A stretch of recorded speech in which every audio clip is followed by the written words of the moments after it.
He that wears a crown lies in unease. Hey everybody, welcome to After Action Report, your recap show for all Shazam matches to keep you caught up on all the action.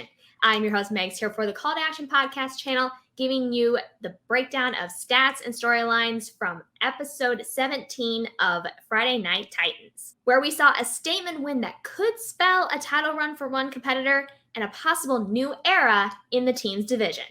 We get a teaser for our first match when Kate and Parker find Rachel and Moose Haas. Rachel can't believe what Kate has become, and Parker and Moose exchange words before Kate and Parker leave. So kudos to Moose for the baby gap comment. Neither Parker or Kate appreciated that, but I found it rather hilarious.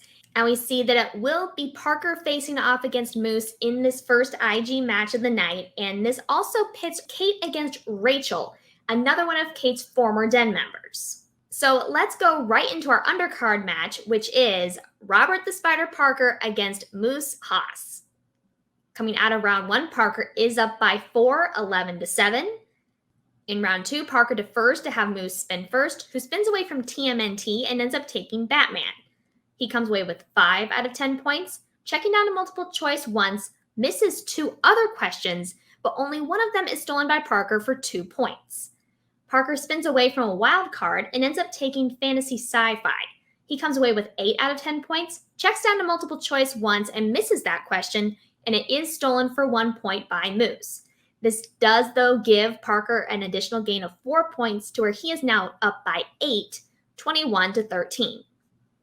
Where we see Moose hits his 2-pointer in Alien and Predator, a 3-pointer in Wizarding World, but misses a 5-pointer in Movie Quotes. And this gives Parker the win via TKO with a final score of 21-18. Robert Parker answered 16 of 18 questions for 89% accuracy and scored 84% of 25 available points. Moose Haas answered 13 of 19 questions for 68% accuracy and scored 56% of 32 available points. With this win, this now gives Parker the highest total knockouts in the IG division with a total of 6. 4 TKOs and 2 KOs. We don't have any word yet on who Parker's next opponent will be, but guarantee with this type of win, he is going to be looking to make another run at that IG championship. And I think Moose said it best in his post-match interview. He just beat himself here. Between those 2 2-point steal opportunities that he left on the table in round 2, as well as those early misses in round 1, did not put him in a position to force Parker to have to answer some round 3 questions. But we do find out that he and Rachel will be facing off against the ruling class in a teams match in some later episode. We don't hear in this episode specifically when that match will be, but look forward to that match coming up. This takes us to the halfway point in the episode, and after the break, we go right into our next scene, where we see King Arthur and Shazam having a jovial and respectful conversation before their upcoming match. So true to their usual nature, Shazam is being very classy but fun in their approach to this match. And King Arthur, while demanding respect, is also being very gentlemanly and respectful in their approach to the game, not being mean, but both teams wanting this to be a gentleman's game and bring back some nobility to the sport. We see a neat promo package that chronicles the history of both of these teams that leads us right into our main title match event. Reigning defending champions Shazam facing off against number 1 contenders King Arthur. But what is a match with Shazam without a cool entrance? Now, they don't appear to do one initially, but we are treated to one inspired by the movie Everything Everywhere All at Once, which was a lot of fun to watch. Coming out of round 1, King Arthur is up by 4, 21-17. Nooms and Khan both go perfect. Nooms hits the bonus, and Meyer comes away with 9, and Bibiani with 8 points. In round 2, King Arthur elects to spin first, and they take the Coppolas on the first spin. They come away with 9 out of 10 points, check down to multiple choice 1 time, but do not give away any steal opportunities. On Shazam's spin, they take martial arts movies on their first spin, and they sweep the round for the full 10 points. This gives Shazam a gain of 1, but King Arthur is still up by 3, 30-27. In round 3, the betting round, King Arthur spins away from Jurassic Park, ends up taking the Coppolas. Both teams bet 3 points. Both teams get the question correct, which means King Arthur is still up by 3, 33-30. Oh my goodness, that's a lot of threes. But moving into the speed round, Nooms hits question 1, Meyer hits question 2, Khan with question 3, Bibiani hits question 4, and Nooms misses the final and 5th question, which means that Shazam earns 2 points and King Arthur earns 1 point in this round, which gives Shazam a gain of 1, but King Arthur is still up by 2 points now, 34-32. And it is back and forth here in round 5. Meyer hits a 2-pointer in Steven Spielberg. Khan hits his 2-pointer in 2010s. Bibiani hits a 3-pointer in Martin Scorsese. Nooms hits a 3-pointer in Mystery Thriller. To Shazam for a 5-pointer in the 1960s, which they hit, and that forces King Arthur to answer a 5-pointer in fantasy sci-fi, which they hit. And this gives King Arthur the win and the championship with a final score of 44-42.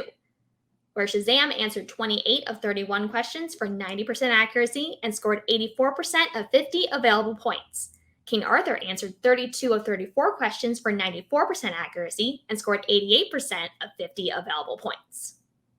So you can definitely point to those early misses in round 1 by Bibiani and Meyer, which created a deficit that they were not able to overcome when King Arthur just was not giving much room to get ahead. And while Shazam kept whittling away at the deficit, again, they couldn't gain enough momentum either in the betting round with a big swing there or in the speed round to force the issue to where they were ahead going into that final round. And also, King Arthur weren't really making any significant mistakes to give over the lead. But this was just a fun match to watch with everyone enjoying themselves but still being focused in on the game.